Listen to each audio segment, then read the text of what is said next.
Hey guys what's up I hope you are doing well and all is awesome. तो इस video में आज हम कवर करने वाले हैं, इनफैक्ट आज हम जानने वाले हैं उन मोस्ट टाइम पे फैक्ट को जो आपकी वन डे सभी एग्जाम के पॉइंट ऑफ व्यू से काफ़ी इंपॉर्टेंट है। चाहे आप एसएससी के एस्पिरेंट हो, आरआरबी के, बैंकिंग के, स्टेट पीसीएस के, आप चाहे किसी भी एग्जाम की तैयारी क्यों ना कर रहे हो, तो ये वो बुक है जो आपके कॉन्फिडेंस को बूस्ट करेंगी और आपकी नींव को मजबूत करेंगी। अगर नींव आपकी स्ट्रांग है तैयारी की तो कॉन्फिडेंस बूस्ट होना लाजमी है। आई होप सो आप मेरी बातों को समझ पाए होंगे। और इस वीडियो को ना तो अभी आप लाइक करिए, ना ही इस वीडियो को शेयर करिए, ना ही चैनल को सब्सक्राइब करिएगा। अगर लगता है कि वीडियो डिज़र्व करता है लाइक शेयर और सब्सक्राइब के तभी करिए, अदरवाइज़ प्लीज़ ना करें। तो चलिए बिना वक्त गवाए शुरू करते हैं आज का अपना ये वीडियो। तो चलिए फ्रेंड शुरू करते हैं आज का अपना ये वीडियो। दिल्ली सल्तनत दोस्तों 1206 से लेकर के 1526 ईस्वी तक उत्तर भारत पर कई सल्तनत के शासकों ने शासन किया, जिसमें आपका पहला वंश था गुलाम वंश। गुलाम वंश का शासनकाल अगर हम बात करें तो 1206 से लेकर के 1290 तक था। और इस वंश के अंतर्गत आपके कुतुबुद्दीन ऐबक, आराम शाह, इल्तुतमिश, काफ़ी सारे सुल्तान यहाँ पर आए, काफ़ी सारे सुल्तानों ने यहाँ पर शासन किया।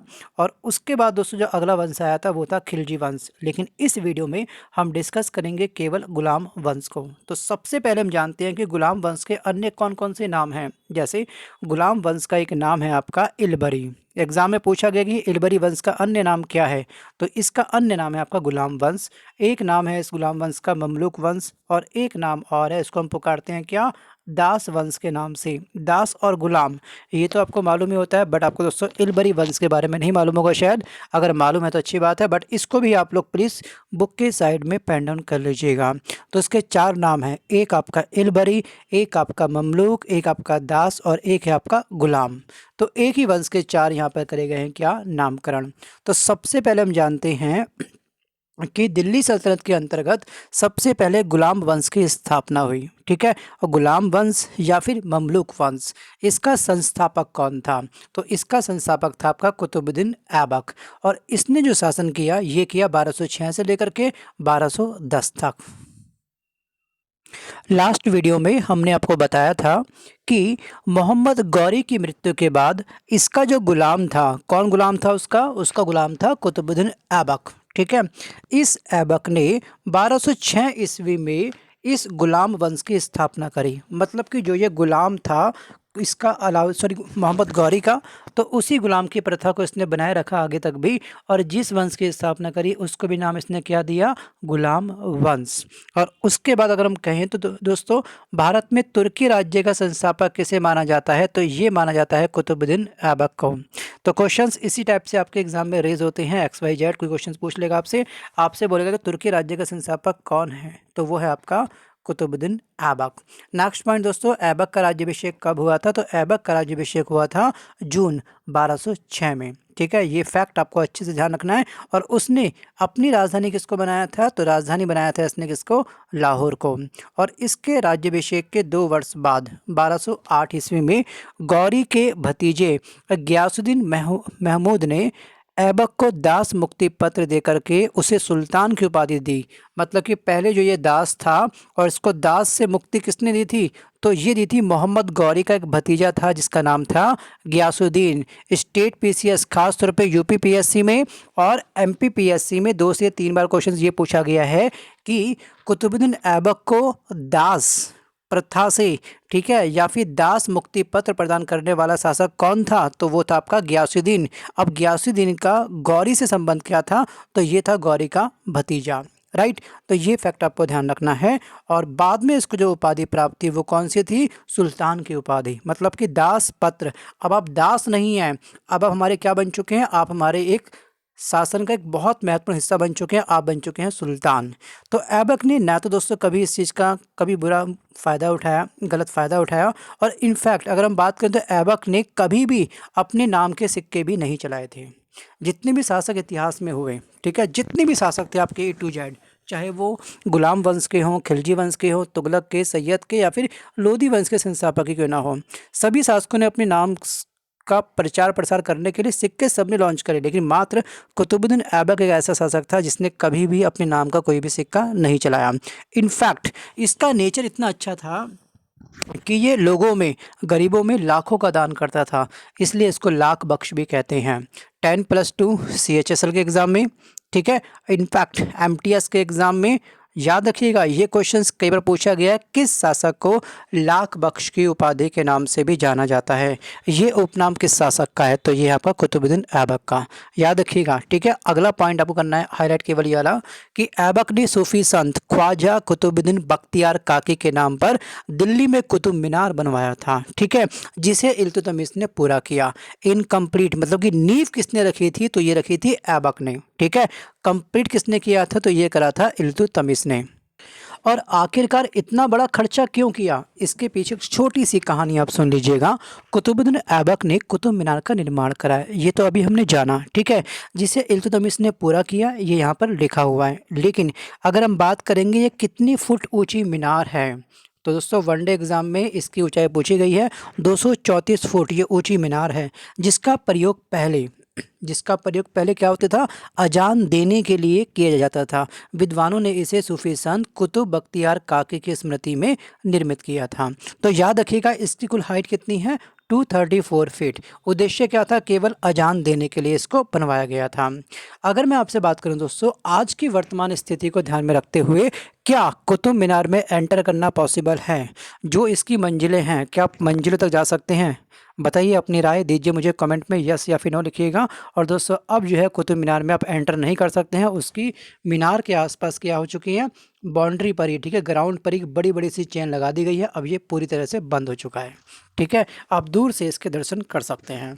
आगे हम बात करते हैं, थोड़ा सा और बढ़ते हैं कि इसने दिल्ली में कुवात उल इस्लाम और अजमेर में 2.5 दिन का झोपड़ा नामक मस्जिद का निर्माण किया था। 2.5 दिन का झोपड़ा कहाँ पर स्थित है? ये लोकेशन ध्यान रखिएगा, अजमेर में एग्जाम में क्वेश्चन पूछे जाते हैं। और दिल्ली में क्या आपका? कुवैत उल इस्लाम मस्जिद। नेक्स्ट पॉइंट देखते हैं। 1210 में एक छोटी सी घटना हुई कि चौगान और पोलो खेलते समय, चौगान को बोलते हैं पोलो, ठीक है। अब आप फटाफट से यहाँ पे लिखिएगा साइड में कि पोलो के एक पक्ष में खिलाड़ी की संख्या कितनी होती है? तो पोलो में आपके होते हैं 4, ठीक है। वाटर पोलो में खिलाड़ी की संख्या कितनी होती है? 7। छोटे मोटे फैक्ट अगर आप अभी से याद करते चले जाएंगे तो आपका कॉन्फिडेंस बूस्ट होगा, ठीक है। ये चौगान खेलते समय लाहौर में क्या हुआ कि ये घोड़े से गिर गया और ऐबक की मृत्यु हो गई, ठीक है। ऐबक की क्या हो गई? यहाँ पर मृत्यु हो गई।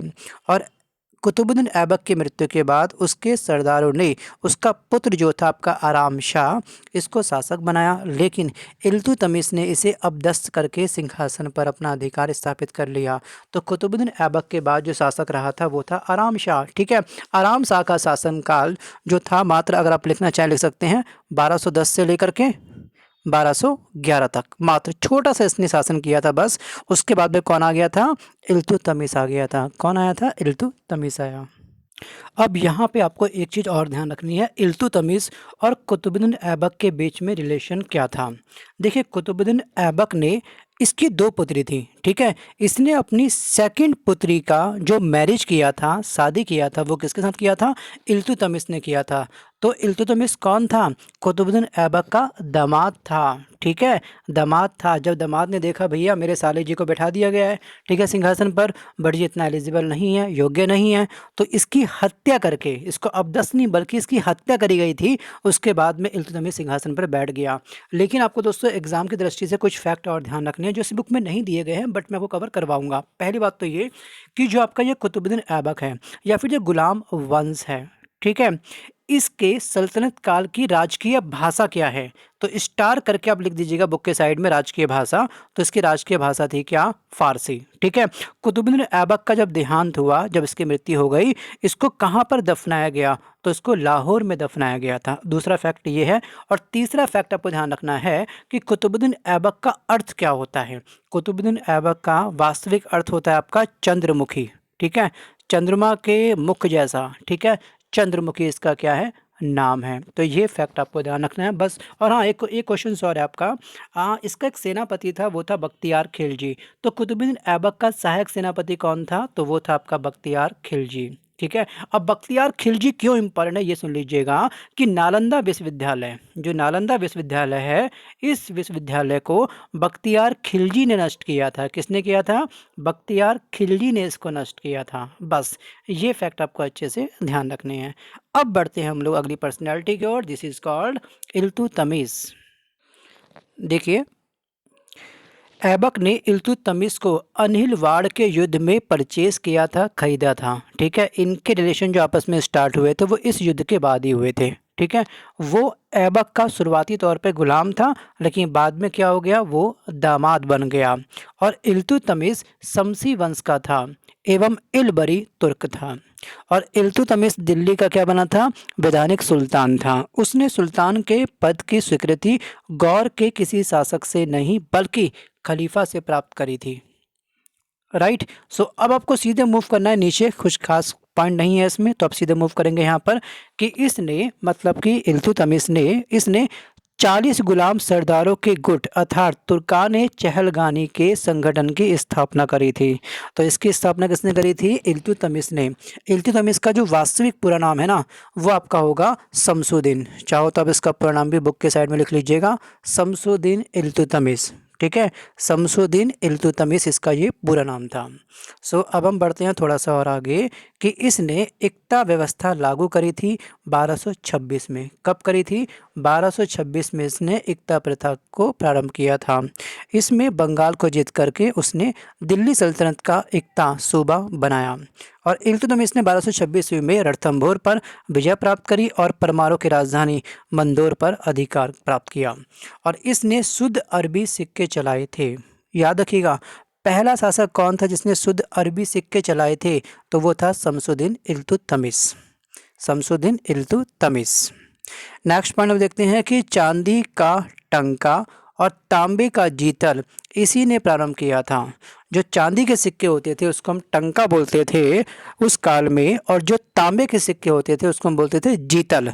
इन दोनों को लॉन्च किसने किया था मार्केट में, तो वो था आपका शमसुद्दीन इल्तुतमिश। नेक्स्ट पॉइंट देखते हैं, इल्तुतमिश की सेना हस्म ए कल्ब या कल्ब ए सुल्तानी कहलाती थी। तो जो इल्तुतमिश की सेना थी उसको किस नाम से पुकारा जाता था, उसको हम कहते थे हस्म ए कल्ब या फिर कल्ब ए सुल्तानी। आपको सीधे मूव करना है यहाँ पे, कुतुब मीनार से संबंधित आप फैक्ट पढ़ लीजिएगा कि इल्तुतमिश ने कुतुब मीनार का निर्माण कार्य को पूरा करवाया था। उसे मकबरा निर्माण शैली का जन्मदाता भी कहते हैं। और इसने दिल्ली में स्वयं का मकबरा भी बनवाया। उसने बदायूं में हौज खास का निर्माण भी कराया। आगे हम बात करते हैं, एक पर्सनैलिटी है मिनहाज उस सिराज। ये कौन था, ये इल्तुतमिश का दरबारी लेखक था। कौन था, इसका संबंध किससे है, मिनहाज उस सिराज का संबंध आपका इल्तुतमिश से है। ये कौन था, एक बहुत बड़ा राइटर, बहुत बड़े ऑथर ये हैं। आगे बात करते हैं कि 1236 ईस्वी में बमियान के विरुद्ध अभियान कर इल्तुतमिश क्या हो गया, थोड़ा सा टायर्ड हो गया, बीमार हो गया, जिसके कारण उसे दिल्ली वापस आना पड़ा, जहां पर अप्रैल 1236 ईस्वी में उसकी मृत्यु हो गई और दिल्ली में उसी के द्वारा बनाए हुए मकबरे पर इसको दफनाया गया। ठीक है, जो मकबरा इसने बनवाया था उसी में उसको क्या करा, दफन किया गया। अब आगे के पॉइंट इतने इंपॉर्टेंट नहीं है, आप चाहें तो अपने ज्ञानवर्धन के लिए पढ़ सकते हैं। ठीक है, अब हम बात करते हैं सीजे रजिया की ओर। ठीक है, रजिया को ध्यान से हम पढ़ेंगे। अब इल्तुतमिश का जो शासनकाल था उसके बाद दोस्तों रजिया का ये शासनकाल स्टार्ट होता है 1236 से लेकर के 1240। इल्तुतमिश की मृत्यु के बाद रुकनुद्दीन फिरोज शाह अपनी मां शाह तुर्कान के सहयोग से गद्दी पर बैठा और शाह तुर्कान के अत्याचारों से परेशान होकर के वहां की जनता ने, ठीक है, जन समूह ने उसको अपदस्थ कर दिया। और उसके बाद आई कौन, रजिया। ठीक है, रजिया सुल्तान। अब यहाँ पर आपके एग्ज़ाम की दृष्टि से एक दो क्वेश्चन जरूर बनते हैं, तो इस पर्सनैलिटी को आप लोग अच्छे से जरूर कवर करिए। बुक को करिएगा अंडरलाइन। अगर आपके पास में वाली बुक नहीं है तो मार्केट से परचेज़ कर लीजिएगा, अदरवाइज़ आप चाहें तो बुक को ऑनलाइन भी परचेज़ कर सकते हैं। कहते हैं दोस्तों 10 किताब को एक बार भी ना पढ़ने से ज़्यादा अच्छा किसी एक किताब को 10 बार पढ़ लेना, क्योंकि कॉन्फिडेंस बूस्ट इन सभी बेसिक बुक से ही आपका होगा। बाकी फैसला आपका है कि आपको कब से पढ़ाई की शुरुआत करनी है, आज से या फिर कल से। कोई बाउंडेशंस आपके ऊपर नहीं है, लेकिन जिसको सच में जॉब की आवश्यकता है वो तरीके से पढ़ेगा बिना समझाए भी। आवश्यकता आविष्कार की जननी है, अगर आवश्यकता आपको होगी जॉब की तो आविष्कार अपने आप ही आप लोग तय कर लेंगे। तो चलिए बढ़ते हैं आगे अगले पॉइंट पर कि दिल्ली सल्तनत के इतिहास में रजिया एकमात्र पहली महिला शासिका बनी और ये दिल्ली की प्रथम तुर्क महिला शासिका भी थी। और रजिया ने सबसे पहली बार क्या करा, रजिया ने सबसे पहली बार पर्दा त्याग कर पुरुषों की भांति कोट पैंट टोपी पहनना स्टार्ट कर दिया। एक महिला उस समय पर इतने बड़े पद पर थी कि उसने क्या करा, पर्दा प्रथा को ही अंत कर दिया। अगर हम बात करेंगे, रजिया ने एतगीन को बधाइयों का एक त्यौहार और अल-तुनिया को तबर-हिंद भटिंडा का एक त्यौहार नियुक्त किया। अब ये अल-तुनिया पर्सनैलिटी काफ़ी इंपॉर्टेंट है रजिया सुल्तान के लिए, क्यों है हम आगे बात करते हैं। देखिए, अल-तुनिया ने 1240 ईस्वी में सरहिंद में विद्रोह करके अंततः रजिया ने अल-तुनिया से शादी कर ली। ठीक है, इन दोनों की बॉन्डिंग बहुत तगड़ी थी, रजिया की और अल-तुनिया की। जब विचार मिलते हैं तो ठीक है, इसने डिसीजन ले लिया कि मैं मैरिज करूंगी, तो उसके साथ इसने क्या करा, शादी कर ली। और 13 अक्टूबर 1240 ईस्वी को, ठीक है, मार्ग में कैथल के निकट, कहाँ पर, कैथल के निकट कुछ डाकियों ने रजिया और अल्तुनिया की हत्या कर दी।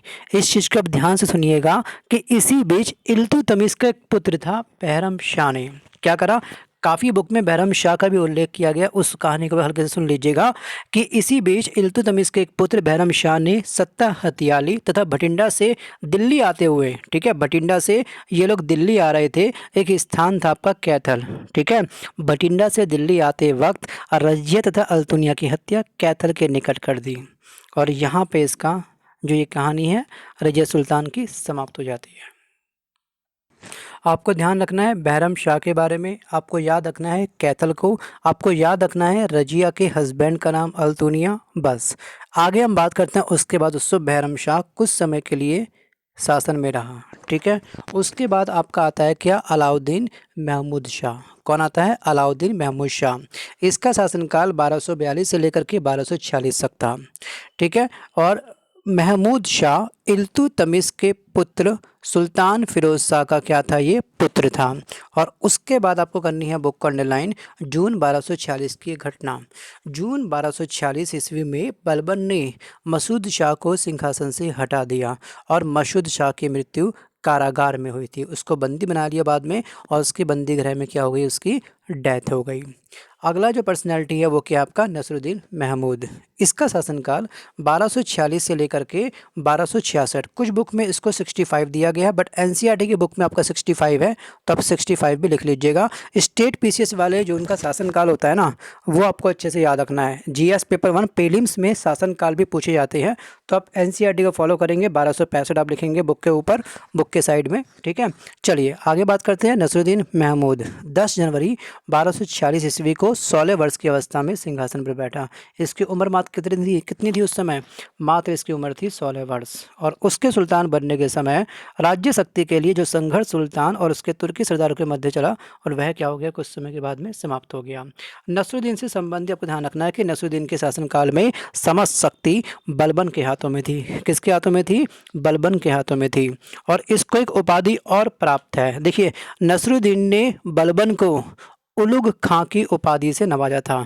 तो आप बलबन की उपाधि आप चाहें तो स्टार करके लिखिए साइड में, ये है आपका क्या, उलुग खान,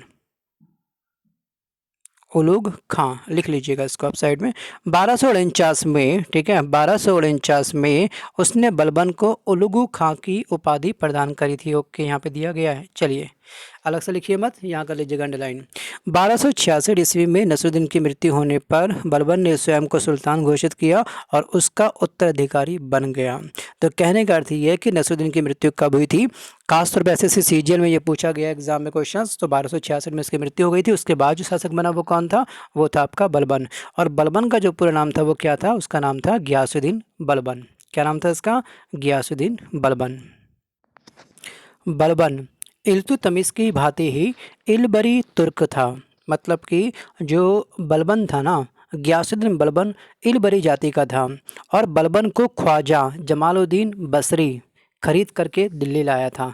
इस पर्सनैलिटी का नाम भी आप साइड में लिख लीजिएगा, बुक के साइड में। और अगर हम बात करेंगे कि उसने 20 वर्ष तक वजीर की पोस्ट पर काम किया, वजीर की हैसियत से काम किया, और 22 वर्ष तक सुल्तान के रूप में इसने शासन किया।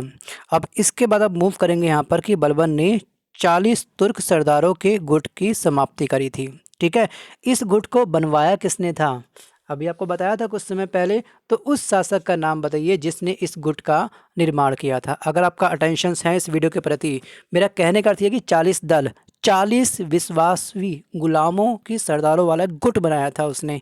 यार आया आपको। तुर्कान चहलगानी भी कहते हैं इसको हम लोग, है ना।